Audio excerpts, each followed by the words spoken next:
so the metal fixture, it locks into the handle that you will lift the carton up with, and it has this. It kind of looks like a half moon, and your drill rests in that half moon with the paddle, and that's how they blend the sugar water up for snow cones. I said I'm gonna get that tub, and that's what I'll use to blend.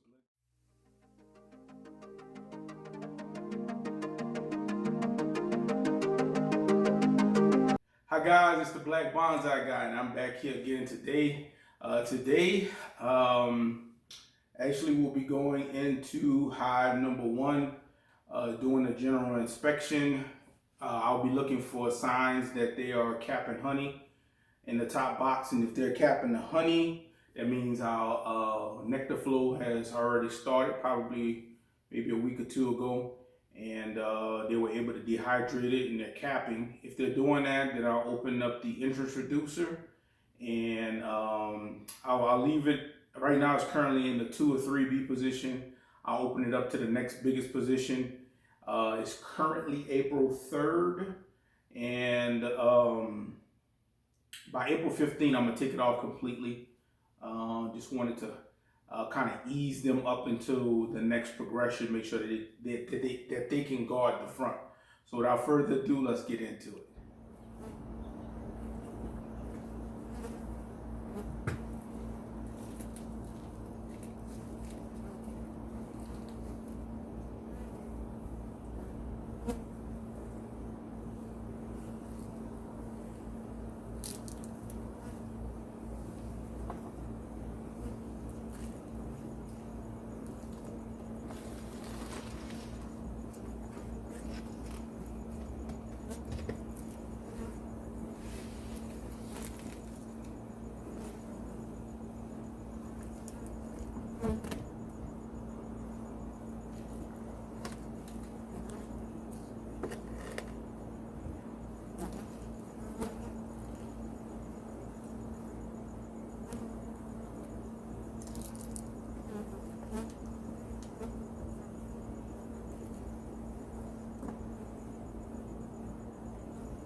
All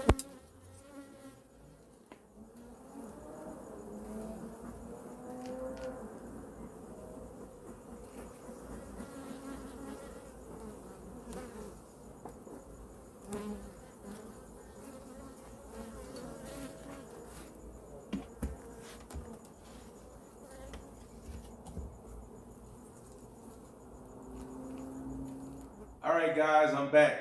Time for the outtakes on hive number one. Everything was looking good. I didn't go into the second brood box, or the bottom brood box rather. I just kind of cataloged through it, and I was looking for signs that the queen was laying. I saw some larvae up there, which was good. Let me know that she was up there. I saw a lot of nectar up there. The frames were heavy. They still haven't built out all of the frames up there, which is good. That means that they're not ready to, tackle that comb yet. This is probably like the first 7 days where we had consistent temperatures where every day hit at least the 80s. And this weekend is hot. It's in the 90s. I've already been outside. As you can see, I'm probably sweating on camera. But everything was looking good. I opened up the bottom entrance reducer. I shouldn't say the bottom entrance reducer because I only have one, but I opened up the entrance reducer. I put it on the next biggest position. I'll let them get accustomed to that for a couple of weeks. And like I said, by the 15th, or if I go out there tomorrow and I see the same traffic out there by the entrance, I may go ahead and just pull it all off altogether, just to make sure that they're not working too hard to, bring nectar and stuff like that into the hive. Saw eggs in there, like I said. I didn't see eggs. It was a little too dark to see eggs. It's the Nectar Flow for us. So I started going into the hive a little bit later in the day, like maybe 40 minutes before sunset. And I do that to prevent robbing. Typically, about an hour or so before sunset, bees tend to head back home. But I've been out there. If I go out there right now, I'm sure there's still a bee or two in the trees, but it's dark, and I don't really think that's a big problem worrying about robbing at this time of the day. It's dark outside right now. So like I said, I go out there around sunset now, do a quick 10-15 minute inspection. By the time I'm done, the sun should be completely down. If they have to reseal anything that I tore up, they can go ahead and reseal. What else? Saw the nectar, saw some pollen, saw some larvae. I picked up a couple frames. They had some weight on them, so that's good. So I'm gonna just continue to watch it. Now I kind of see this is my first nectar flow that I'm going through, so I kind of see how fast they can build it up. Remember, in the last 2 weeks or so, I've done brood. I did a reversal on that. Actually both hives now, I think. I'm pretty sure I did a reversal on both hives. I don't remember. It's been a while. I know for sure on hive 2 I did a reversal. Reversed the brood boxes. But other than that, everything was looking good. Oh, I forgot to mention, as far as feeder, if you watched my video from 2 weeks ago, you saw that I popped some leftover sugar syrup from last fall down there, and they ate all that. It's gone. So I gotta go back to the big box stores and get a big old 25-pound bag of sugar. Probably get a couple of them, enough to last me all summer, so I don't have to keep going back and forth. And yeah, I think that's gonna be enough for me to give them some sugar syrup. There's still some sugar crystal in the bottom of it. I guess all the water just kind of dehydrated out of it, but I'll just add back to it, give it a good shake, and we should be good from there. Oh, by the way, I happen to also be in the restaurant business, and I bought a New Orleans snow cone machine. I'm from New Orleans, born and raised. I bought a authentic. It's only like it's actually two different companies that manufacture snow cones that are truly New Orleans companies, but both of the companies, they are in friendly competition with each other, and they have the same snow cone machine. It's just different branding, almost like GMC and Sierra. Same company, but slightly different branding. Well, I bought the oldest rather, snow cone machines in great shape, got a killer deal on it. I had two previously, but I sold them because I always been trying to get this model. The other two were perfectly fine. I just went through different phases where I needed space and they were taking up space, so I got rid of them. But this one, this is the big boy. I may do a video on here. I don't know if you guys will be interested in seeing something like that. If you are, let me know down below in the comments. But I say that to say, I was just like, I'm a fan of watching, you know, all types of cooking videos, people that are in business and things like that. And I was just perusing the internet, trying to find something to go to sleep. And I ran across, I think it's Snowy. I guess it's the owner or the head guy in charge. You know, he was kind of going through his spiel on how he makes his syrup and makes all of his products from concentrate. And I'm watching it. He pulls out this big container. I think it's like a 5, maybe 10 gallon container. And in that 5 or 10 gallon container, he designed a metal fixture that goes over the hole and it turns and locks on the handle. And you can take a drill and they have a specialized paddle that goes onto the drill that sticks down in the tank. And you just add your sugar, you add your water, and you can mix everything up with that drill in the paddle. You use your own drill, or they have a list of recommended drills that fix their customized metal fixture. So the metal fixture, it locks into the handle that you will lift the carton up with, and it has this. It kind of looks like a half moon, and your drill rests in that half moon with the paddle, and that's how they blend the sugar water up for snow cones. I said I'm gonna get that tub, and that's what I'll use to blend up my sugar water. Because, you know, I'm not a commercial keeper. I'm not a big time keeper. You know, I have very low population of bees, but it is always tedious mixing up sugar syrup. So I'm gonna buy that bucket. I'm gonna mix up my sugar syrup. It'll be easier. I do it in my Vitamix right now, which is easy, but Vitamix, you know, the volume in the Vitamix, it just can't hold enough. I don't even think the containers on a Vitamix are a gallon. You probably could buy them, but just in general, they're not, you know, you can't hold a lot of volume when you're putting in 8 cups of sugar, you know what I'm saying, and the equivalent in weight in water. I mean, you got to do a couple batches. So I think this is going to be easier, and they preserve water in the restaurant industry. With the sugar water syrup, they preserve theirs by adding citric acid. And I'm not sure how citric acid will do for bees, but I can tell you 100% every time I go to a festival or a park and they're serving snow cones, the bees are absolutely on it. They'll tear it up all the way in the trash can.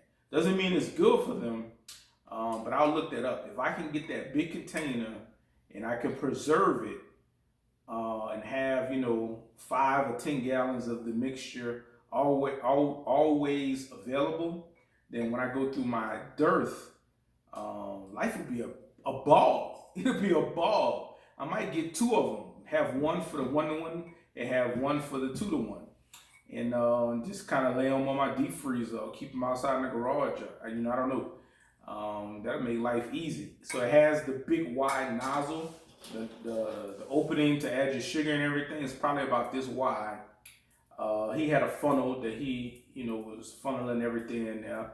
So he took his 25-pound bag of sugar, boom, loaded it up, shook it, loaded it up again, shook it, loaded it up again, shook it. Sugar was all the way in the bottom, added the right amount of water. Now this is for the snow cones, snowballs, which is different than what we would do our bees, but the idea that he's doing everything in one container. He's storing everything in the same container he's mixing in. It's preserved. It won't go wrong. It won't go bad. And then once you flip the container down, there's a spout over here, and you can just lift it up, and then your syrup flows out of it. So you mix it. The how was it? So when the bottle was up, the nozzle was up here, and the spout was. I'll just show you when I get it, because I can't describe it enough. I can't describe it well on the camera. Just know that when the bottle is vertical, that's where you do your mixing with the metal attachment that I'm talking about. And when it's horizontal, that's when you have access to a spigot. So in other words, it's two openings that you can access the syrup from. Long-winded explanation, but I hope you guys get the point. So without further ado, I'm gonna go ahead and wrap this video up. It's the Black Bonsai Guy, and I am out.